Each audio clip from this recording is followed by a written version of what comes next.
السلام علیکم all students of O level. آج ہم کریں گے ایک رپورٹ، اور ہماری رپورٹ کا جو موضوع ہے وہ کچھ یوں ہوگا کہ آپ نے اپنے علاقے میں صفائی کی مہم میں حصہ لیا ہے. آپ نے یہ کام کس طرح سے کیا، کس طرح اپنے دوستوں کو قائل کیا، اور آپ نے علاقے کی صفائی کس طرح سے کی ہے.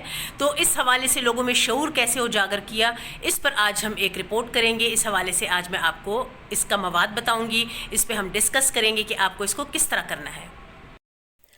سب سے پہلے رپورٹ کا پیٹرن تاریخ لکھیں گے، نیچے شہر کا نام لکھیں گے، اور اس کے بعد صفائی نصف ایمان ہے، اور پھر لکھیں گے یہ تو ہم سبھی جانتے ہیں مگر ہم اکثر اس حقیقت سے آنکھیں چرا لیتے ہیں کہ ہمارے گھر کے ساتھ ساتھ ہمارے محلے، علاقے اور شہر کی صفائی بھی بے حد ضروری ہے. ہم میں سے بے شمار لوگ اپنے گھروں کی صفائی کے بعد کچرا اور کوڑا باہر گلیوں میں پھینک دیتے ہیں، جس سے پورے شہر میں نہ صرف گندگی اور غلاظت پھیلتی ہے بلکہ یہ ماحولیاتی آلودگی کا بھی سبب بن جاتا ہے. لوگوں میں اس حوالے سے شعور اجاگر کرنے کے لیے میں نے اپنے علاقے کے نوجوانوں کے ساتھ مل کر صفائی کی مہم چلانے کا فیصلہ کیا.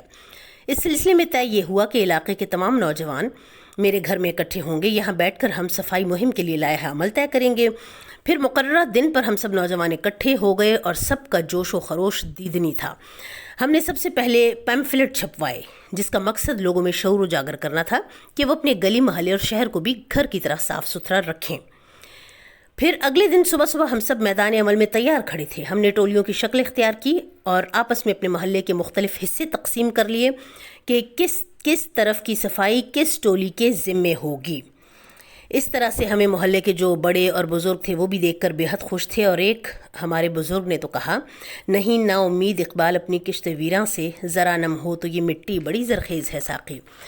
ہمارا جوش اس سے مزید بڑھ گیا. ہم سب نوجوان مل کر علاقے کی صفائی میں 5 گھنٹے تک مسلسل مصروف رہے. تمام علاقے کی صفائی سے فارغ ہو کر ہم نے اپنے منصوبے کے مطابق کچھ فاصلے پر صاف ستھرے مقامات پر کوڑے کی ٹوکریاں نصب کر دی تاکہ لوگ اپنے گھروں کی صفائی کے بعد ان میں کچرا پھینکا کریں. راہ چلتے کاغذ یا پھل کے چھلکے باہر نہ پھینکیں بلکہ ان ٹوکریوں میں ڈال دیا کریں. صفائی سے فارغ ہو کر ہم نے محلے کے سب گھروں میں پیمفلٹ تقسیم کیے، لوگوں تک اپنا پیغام پہنچایا. اس کے بعد کچھ نوجوانوں نے بے حد خوبصورت قدرتی مناظر کے چارٹ تیار کر رکھے تھے، جنہیں ہم نے جگہ جگہ لگایا تاکہ نفاست کا احساس رہے. اپنی صفائی مہم کے آخری حصے میں ہم نے جگہ جگہ پھول اور پودے لگائے، اور جہاں ذرا زیادہ جگہ تھی وہاں کچھ سبزیاں لگا لی. شام سے پہلے ہی ہم اپنی مہم پایہ تکمیل تک پہنچا چکے تھے، اور ہم نے یہ عزم کر لیا تھا کہ اپنے محلے کو دیگر لوگوں کے لیے ایک مثال بنائیں گے، جسے دیکھ کر ارد گرد دوسرے محلوں کے لوگ بھی یہ سبق سیکھیں گے کہ افراد کے ہاتھوں میں ہے اقوام کی تقدیر، ہر فرد ہے ملت کے مقدر کا ستارہ. ہمارے محلے کے جو بزرگ تھے انہوں نے ہمارے اس جذبے کو بے حد اچھے طریقے سے سراہا اور کہا کہ محلے کے جو بزرگ ہیں وہ بھی نوجوانوں کے ساتھ ہیں. اور بزرگوں نے یہ بھی کہا کہ جب کسی قوم کے نوجوان پرعزم ہو تو وہ قوم ترقی کی منازل بہت جلد طے کر لیتی ہے. رپورٹ کے آخر میں آپ نے لکھنا ہے رپورٹر، اور اس کے نیچے آپ لکھیں گے اپنا نام.